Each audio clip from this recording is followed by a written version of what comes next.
গতকাল ছিল মহাশিবরাত্রি আর তোমাদের সকলকে জানাই শিবরাত্রির অনেক শুভেচ্ছা। হর হর মহাদেব। যেহেতু শিবরাত্রি ছিল তাই লুচি তো মাস্ট, লুচি তো হবেই। সেই ছোট্ট থেকে শিবরাত্রির দিনে লুচি খেয়ে আসছি।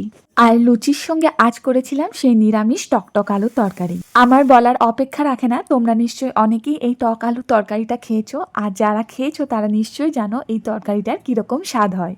উপোসব্রত দিনে এই নিরামিষ মাখা টক আলুর তরকারি তো লুচির সঙ্গে জাস্ট জমে যায়। দেখো, আমরা এটাকে বলি টক আলুর তরকারি, আবার অনেকে দেখেছি জানো তো এটাকে মাখা আলুর তরকারিও বলে। তোমরা এটাকে কি বলো অবশ্যই কিন্তু কমেন্টে জানিও।